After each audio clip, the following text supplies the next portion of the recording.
নমস্কার, আমার গল্প পাঠ আসরে আপনাকে স্বাগত জানাচ্ছি। আজ পড়ছি সুনীল গঙ্গোপাধ্যায়ের সেই সময় উপন্যাসের পরবর্তী অংশ।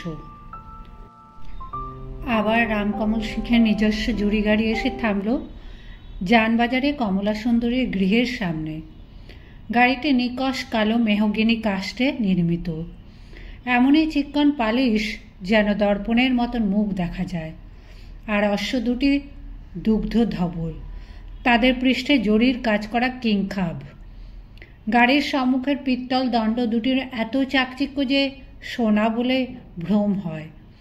অবশ্য রামকমল সিংহ তাঁর জুড়ি গাড়িতে স্বর্ণদণ্ড ব্যবহার করলেও আশ্চর্যের কিছু ছিল না। গাড়ির সম্মুখে অধিষ্ঠিত বল্গাধারী কোচম্যানের পোশাক মুঘল সেনানীর মতো। তাকে দেখলেই পথচারীদের মনে সম্ভ্রম জাগে। গাড়ির পেছনে ঊর্ধ্বধারী দুজন রক্ষী দণ্ডায়মান থাকে সব সময়। 4 বছর আগে জানবাজারের এই গৃহটি ক্রয় করা হয়েছিল। তারপর থেকে প্রায় প্রতিদিনই রামকমল সিংহের এই জুড়ি গাড়িকে দেখা গেছে দ্বারের সামনে। কিন্তু আজকের আগমনের সঙ্গে তার কত তফাৎ। আগে গাড়িখানি থামবার পরই পেছন থেকে রক্ষী দুজন ছুটে এসে দৌড় খুলে দাঁড়াতো। মেদবহুল শরীর নিয়ে রামকমল সিংহ রক্ষী দুজনের স্কন্ধে হস্ত স্থাপন করে ধীরে ধীরে নামতেন। তার মাথায় সোনালি জরির পাগড়ি, অঙ্গে মখমলের কুর্তা, হাতে গজদন্তের ছড়ি, আঙুলগুলিতে মোট 6খানি আংটি।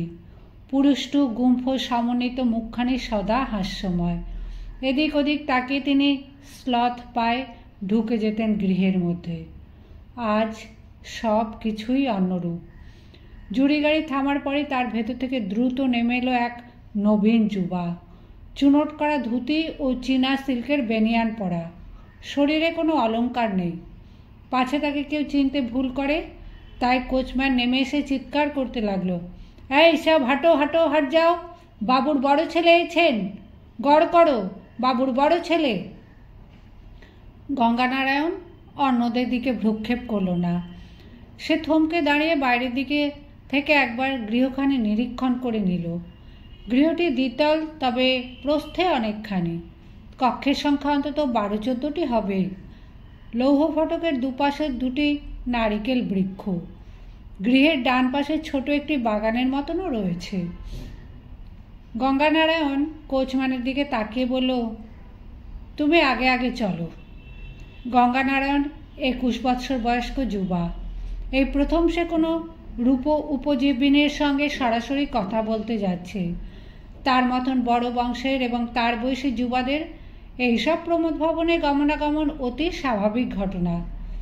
তার বয়সে অনেক ধনাঢ্য যুবাই নিজ গৃহে এবং নিজ পত্নীর সঙ্গে একই শয্যায় রাত্রিযাপন করা বড় অসম্মানের কাজ মনে করে। সেই জন্য অনেকেরই বাঁধা রাঁড় থাকে। এমনকি অনেক ক্ষেত্রে এরকমও দেখা যায়, পিতা ও পুত্রের একই পল্লীর বিভিন্ন গৃহে যাতায়াত আছে, কিন্তু হিন্দু কলেজের ছাত্ররা এই প্রথা পরিত্যাগ করেছে। গঙ্গানারায়ণের বন্ধুরা প্রায় সকলেই বারাঙ্গনা গমনকে ঘৃণার চক্ষে দেখে। এ বিষয়ে গঙ্গানারায়ণের ঘৃণা যেন আরও প্রবল। সে এসেছে তাদের পারিবারিক সম্পত্তি উদ্ধার করতে। যে কুলোটা স্ত্রীলোকের জন্য তার মা বিম্ববতীর এতকাল মনোকষ্ট পেয়েছেন, সেই স্ত্রীলোকটিকে সে আজই গৃহছাড়া করবে। কোচম্যান ও অন্যান্য অনুচররা হঠো হঠো বলতে লাগলো। গঙ্গানারায়ণ সিঁড়ি দিয়ে উঠে এলো দ্বিতলে। মজলিস কক্ষটিকে একটু আগেই যেন পরিষ্কার করা হয়েছে। ডুগি, তবলা, হারমোনিয়াম, ঘুঙুর সব অদৃশ্য। পরিচ্ছন্ন গালিচার উপর শুধু একটিমাত্র কৌচ। ওপরতলায় কোনো পুরুষ মানুষ নেই। 3 জন সুসজ্জিতা যুবতী দাসী যেন গঙ্গানারায়ণের জন্যই অপেক্ষা করেছিল। তারা কৃতার্থ ভঙ্গিতে বলল, আজ আমাদের কত বড় সৌভাগ্য, আপনি নিজে এই বাড়িতে পায়ের ধুলো দিয়েছেন। তারা গঙ্গানারায়ণের হাত ধরে নিয়ে গিয়ে বসালো সেই কৌচে। একজন হাঁটু গেড়ে বসে গঙ্গানারায়ণের পা থেকে জুতো খুলতে লাগলো, আর একজন দৌড়ে গিয়ে নিয়ে এলো একটি শ্বেত পাথরের গেলাস ভর্তি শরবত। সেটি হাতে নিয়ে গঙ্গানারায়ণের সামনে অপ্সরার ভঙ্গিতে দাঁড়ালো। বিস্মিত গঙ্গানারায়ণ জিজ্ঞেস করল, এ কি? মেয়েটি ঝলমল হাসে বলল, আপনি ক্লান্ত হয়ে এসেছেন, একটু পেস্তার শরবত আপনার সেবার জন্য। গঙ্গানারায়ণ হাত নেড়ে বলল, না না, আমার প্রয়োজন নেই। অন্য একটি মেয়ে ততক্ষণে নিয়ে এসেছে আলবোলা। তার রূপো বাঁধানো নলটি এগিয়ে দিল প্রাক্তন প্রভুর পুত্রের দিকে। গঙ্গানারায়ণ তাকে বলল, না না, আমি ধূমপান করি না। তখন তিনটি মেয়ে সমস্যারে বলল, আমরা আপনার দাসী, আপনি হুকুম করুন, আপনার জন্য কি আনব? গঙ্গানারায়ণ প্রথমে খানিকটা বিমূঢ় বোধ করল। নারীদের সঙ্গে সে সব সময় সম্ভ্রমপূর্ণ ব্যবহার করে। তার এ যাবৎ জীবনে সে এমন লজ্জাহীন আর রমণী দেখেনি। দু চারজন আত্মীয়া ব্যতীত অপর নারীদের মুখ দর্শনই দুরূহ ঘটনা। পথে ঘাটে সে নিজ জাতি আর স্ত্রীলোকদের দেখেছে বটে, কিন্তু গঙ্গানারায়ণ তাদের দিকে কখনো ভালো করে দৃষ্টিপাত করেনি। সে বরাবরই লাজুক স্বভাবের, কিন্তু এই স্ত্রীলোকদের এমন সাবলীল নির্জলতা তাকে কাঁপিয়ে দেয়। তার দুই কর্ণমূল উষ্ণ হয়ে ওঠে। সে চক্ষু নত করল। দুটি মেয়ে টিপতে লাগলো গঙ্গানারায়ণ দুই পা, এবং এদের মধ্যে যে বেশি রূপসী সে গঙ্গানারায়ণের কানে তার নরম ওষ্ঠ ছুঁয়ে ফিসফিস করে বলল, আপনার জন্য একটা শ্যাম্পেন খুলব কি? বেশি লজ্জা পেলে মানুষ হঠাৎ রুক্ষ হয়ে ওঠে। গঙ্গানারায়ণ অতিরিক্ত রুক্ষতার সঙ্গে বলল, এসব কি? আপনারা সরে যান, আপনাদের কর্তৃকে ডাকুন। একজন রমণী বলল, আমাদের কর্তৃত্ব আসবেন না। আরেকজন বলল, আমাদের পছন্দ হলো না, হা অদেষ্ট। গঙ্গানারায়ণ এবার সব দুর্বলতা ঝেড়ে ফেলে বলল, কেন, তোমাদের কর্তৃ আসবেন না কেন? একজন রমণী বলল, আপনি এসেছেন শুনেই তিনি ঘরে আগুল দিয়েছেন। আর একজন বলল, তিনি আপনাকে মুখ দেখাবেন না। অন্যজন বলল, আপনি যে তার ছেলের মতন গো। গঙ্গানারায়ণ উঠে দাঁড়িয়ে বলল, আমি তেনার সঙ্গে কাজের কথা বলতে এসেছি, তোমরা সরে যাও। তখন দুই রমণী গঙ্গানারায়ণের দুই হাত ধরে বলল, আহা, রাগ করছেন কেন গো বাবু, বসো বসো, আমরা হলুম গে অবলা, আপনাদের রাগ দেখলে যে আমাদের বুক কাঁপে। তারপর একজন তার উত্তাল বক্ষদ্বয়ের ওপর এক হাত রেখে সুমধুর হাস্যে বলল, এই দেখো কেমন বুক কাঁপছে, দেখুন দেখুন, নিজে হাত দিয়ে দেখুন। অন্য একজন বলল, আমরা তোমার রাগ দেখে যদি দাঁত ছিটকুটি করে মরে যাই তাহলে যে আপনার পাপ লাগবে। গঙ্গানারায়ণের মনে হলো সে যেন একটা ফাঁদে পড়েছে। কেন সে এলো এখানে? একবার ভাবলো সে দৌড়ে এখান থেকে পালিয়ে যাবে, কিন্তু তাহলে এই মেয়েরা তার পশ্চাতে খিলখিল করে বিদ্রূপ হাস্য করবে। সে সিংহ পরিবারের জ্যেষ্ঠ সন্তান হয়ে পালিয়ে যাবেই বা কেন? এই গৃহ তাদের সম্পত্তি, এখানে সে ইচ্ছে করলে আগুন লাগিয়েও দিতে পারে। এবার সে কণ্ঠস্বর যথাসম্ভব গম্ভীর করে বলল, তোমাদের কর্তৃর সঙ্গে দেখা না করে আমি যাব না, তাকে শীঘ্রই খবর দাও, এই আমার হুকুম। পরিহাস প্রিয়া রমণীটি বলল, ছি, অমন কথা বলতে নেই, আমাদের যদি পছন্দ না হয় তবে আর কারুকে ডাকবো, তো বলুন। সিঁড়ির কাছে বলিষ্ঠকায় কোচম্যান চুপ করে দাঁড়িয়ে আছে। গঙ্গানারায়ণ তার দিকে চেয়ে বলল, করিম বক্স, ঢুঁড়কে দেখো তো মালকান কাহা। তখনই মজলিস কক্ষের একদিকের দ্বার খুলে গেল। সেখানে এসে দাঁড়ালো কমলা সুন্দরী, শুভ্র থান কাপড় পরা, সেই আগের মতোই বৈধব্য বেশ, অঙ্গে একটিও অলঙ্কার নেই, পিঠের ওপর মেঘের মতন কালো চুলের ঢাল। কমলা সুন্দরীকে দেখে একেবারে স্তম্ভিত হয়ে গেল গঙ্গানারায়ণ। অনেকদিন ধরে সে এই নারীর কথা শুনে আসছে। মনে মনে কমলা সুন্দরীর রূপ সে কল্পনা করে রেখেছিল, তার সঙ্গে এই নারীর সামান্যতম মিল নেই।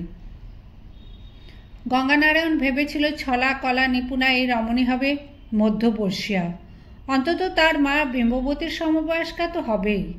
এর ওষ্ঠ হবে তাম্বুল রঞ্জিত, দেহ ঈষৎ পৃথুলা, চক্ষু দুটি সুরমা আঁকা। কিন্তু একে দেখে যেন গঙ্গানারায়ণের নিজের চেয়েও ছোট মনে হয়, যেন বিন্দুবাসিনীর সমান। বিশেষত এই বৈধব্য বেশের জন্য বিন্দুবাসিনীর সঙ্গে মিলটির কথায় গঙ্গানারায়ণের প্রথমে মনে আসে। তার বক্ষে অমনি একটি মোচড় লাগে। কমলা সুন্দরী গঙ্গানারায়ণের দিকে স্থির দৃষ্টি রেখে কয়েক পা এগিয়ে এসে থমকে দাঁড়ালো। তারপর খুব শান্তভাবে ধীরে ধীরে বলল, আপনি, তুমিই গঙ্গা? তোমার কথা শুনেছি, কত বড় বিদ্বান, কত গুণ, তুমি এইছো, এ বাড়ি ধন্য হলো। গঙ্গানারায়ণ স্থির হয়ে দাঁড়িয়ে রইল, কোনো কথা বলতে পারল না।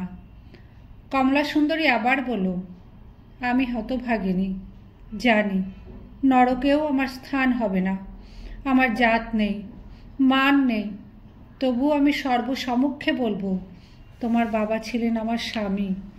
আমি তাকে পতির চক্ষে দেখেছি গো, আর কোনো চক্ষে দেখিনি। ভগবান সাক্ষী, আমি তেনাকে কোনো দিন ছলনা করিনি। সহচরীদের দিকে ফিরে কমলা সুন্দরী সজল নয়নে বলল, তোরা বল, তোরা তো দেখেছিস সব, কোনোদিন আমি তেনাকে ছলনা করেছি? তিনি ছিলেন দেবতুল্য মানুষ। সহচরীরা বলল, সে কতই তো এতক্ষণ এনাকে বোঝাচ্ছিলাম, বড়বাবু ছিলেন আমাদের দেবতা, তেনার ছেলেকে আমরা খাতির যত্ন করব না? কমলা সুন্দরী বলল, আমি অসহায়, দিনহীনা, ভাগ্যহীনা, ছেঁড়া কপালি। তিনি আমার অকুল পাথারে ভাসে চলে গেলেন এই যে এখানে, ঠিক এই ঘরটায়। মৃত্যুর আগে আমার পানে চেয়ে তিনি বললেন, কমল, আমি চললুম, তুমি এখানেই থেকো, আমি ওপর থেকে তোমাকে দেখব। সেই থেকে আমি এ বাড়ি ছেড়ে এক পা বেরোইনি। গঙ্গা, তোমায় দেখে আমার বুকের মধ্যে উথালি পাতালি করছে, অবিকাল যেন সেই মুখখানা বসালো, সেই রকম চাউনি।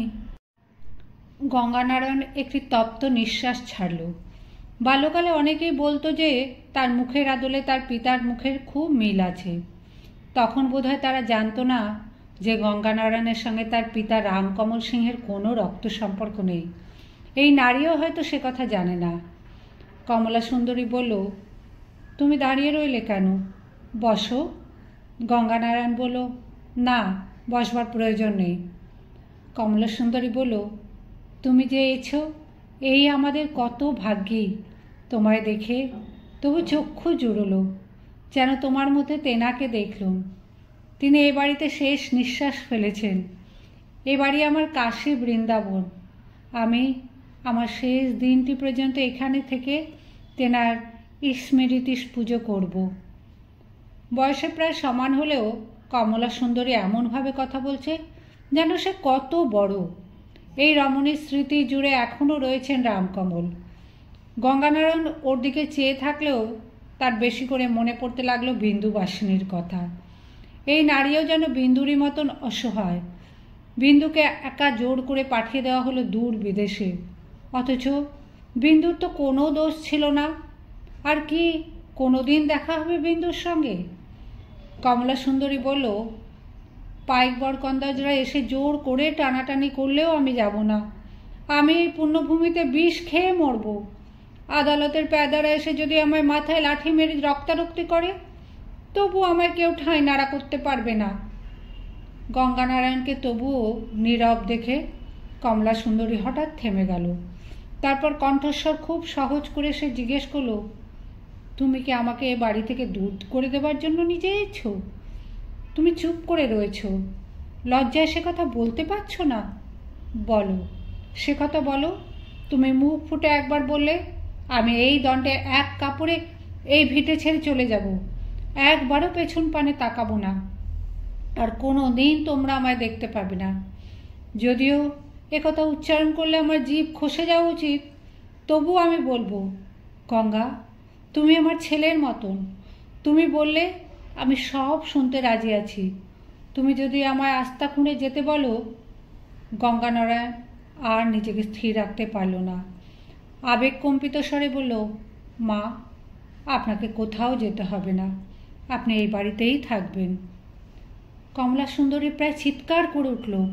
হাসি কান্না মেশানো সুরে বলল, মা, তুমি আমায় মা বললে? ওগো, আমার মতন মহাপাত্রীকেও যে উদ্ধার হয়ে গেল। সহচরীদের দিকে তাকিয়ে কমলা সুন্দরী বলল, ওরে, তোরা সব শুনছিস? মা বলেছে, আমার প্রাণপতির ছেলে আমায় মা বলেছে। আমি ধন্য। কমলা সুন্দরী গঙ্গানারায়ণের হাত জড়িয়ে ধরে কাঁদতে লাগলো তীব্র আনন্দে।